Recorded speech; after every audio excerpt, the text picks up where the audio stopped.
o estranho, o bizarro e o inesperado. Essa é mais uma história na casa do sobrenatural.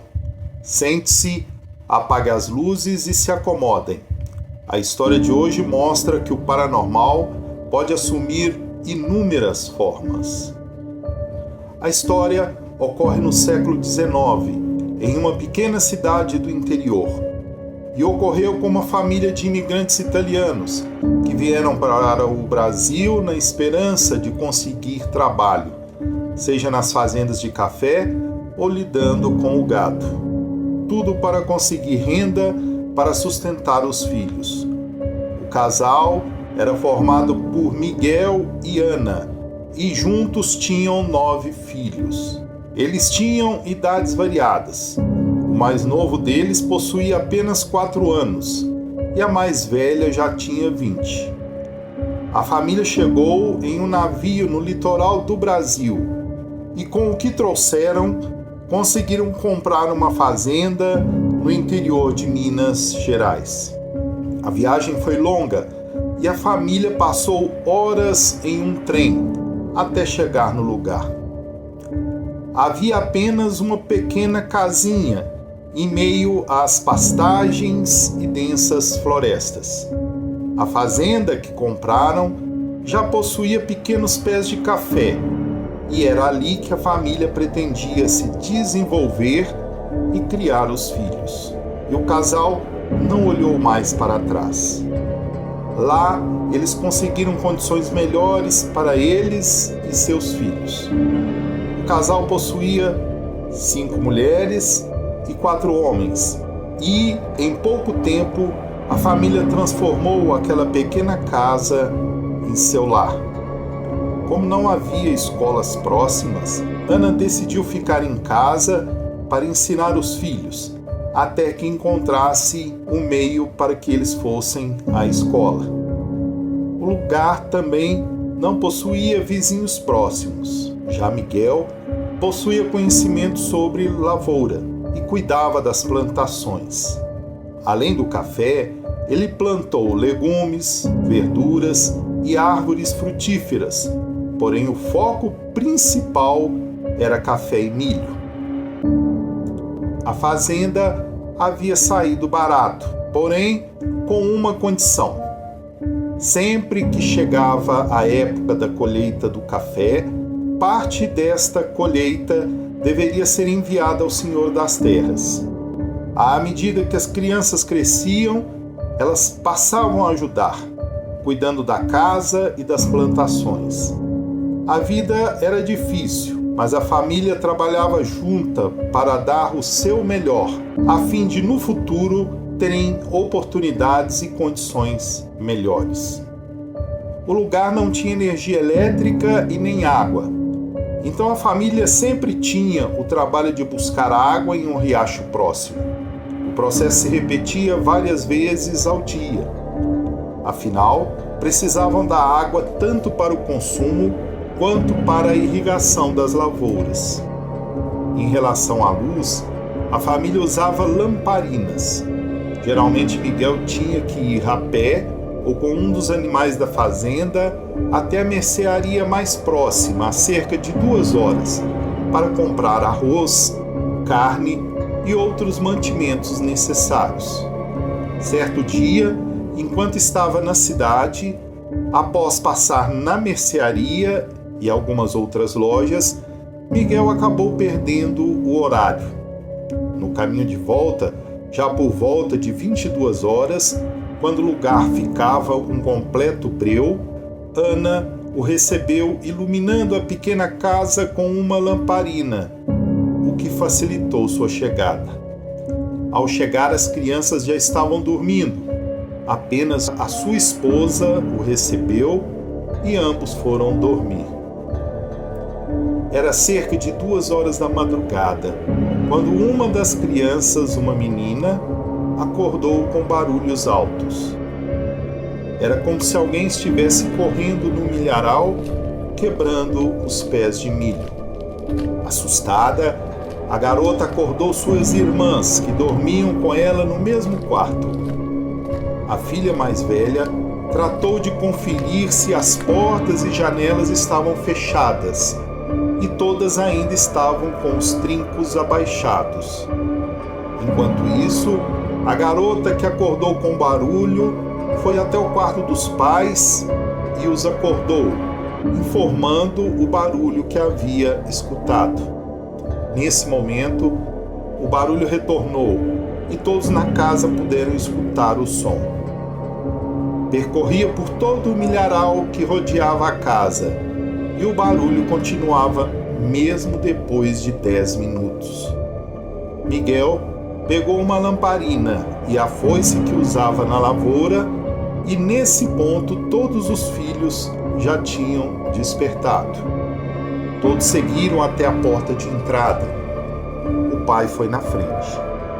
Ele abriu o trinco que mantinha a porta trancada e saiu com uma foice em uma das mãos e a lamparina na outra.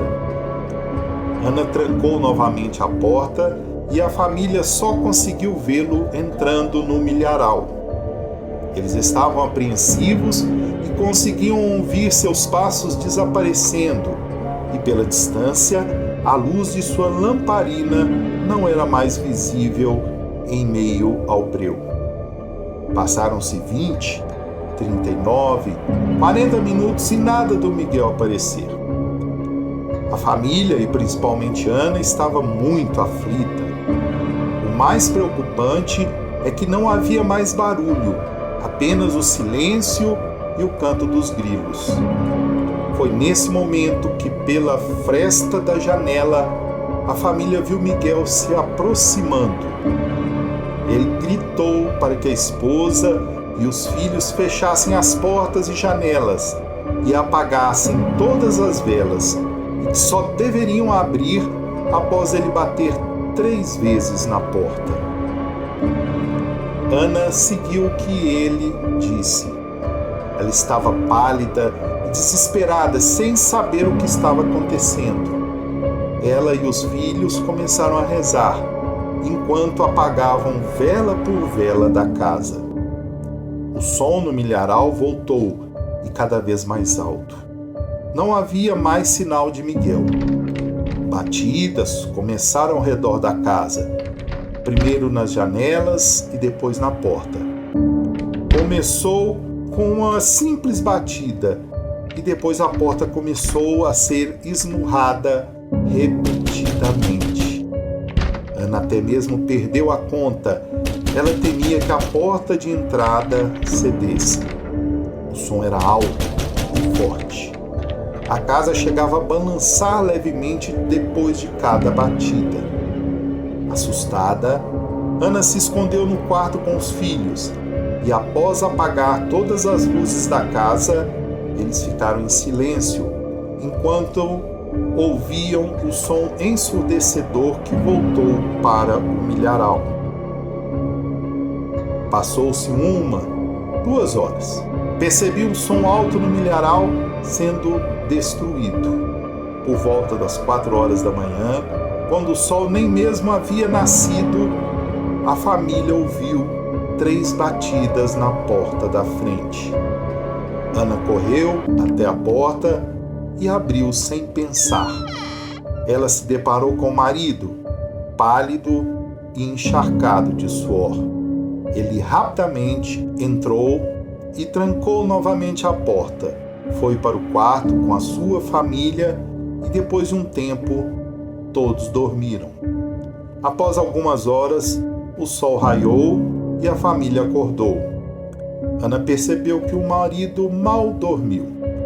Durante o café da manhã, todos se reuniram, ainda com a casa fechada, e lá Miguel explicou o que tinha acontecido.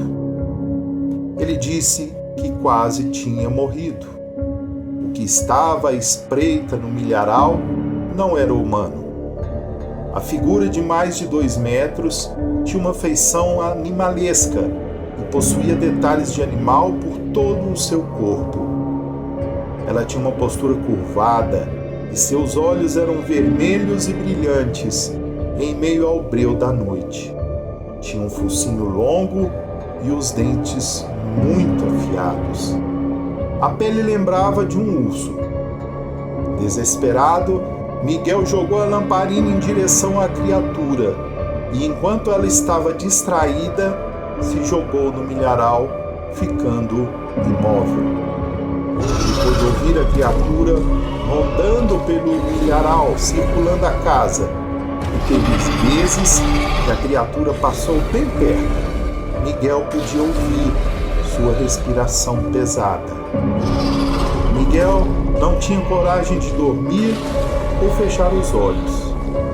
Ele continuou lá, imóvel, enquanto a criatura corria ensandecida pelo milharal. Horas se passaram e o som parou. Miguel continuou lá por cerca de 1 hora, até se levantar e ir até a porta da casa. Após o relato, a família se acalmou e destrancou a porta e as janelas. Puderam ver o estrago no milharal.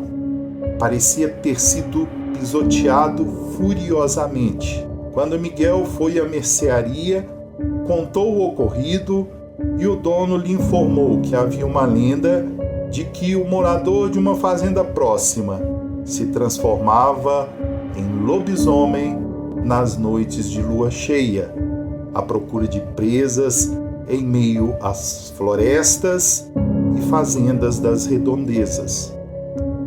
Desde o ocorrido, Miguel, Ana e toda a família sempre tranca a casa antes do anoitecer e só abrem a porta caso ouçam as 3 batidas.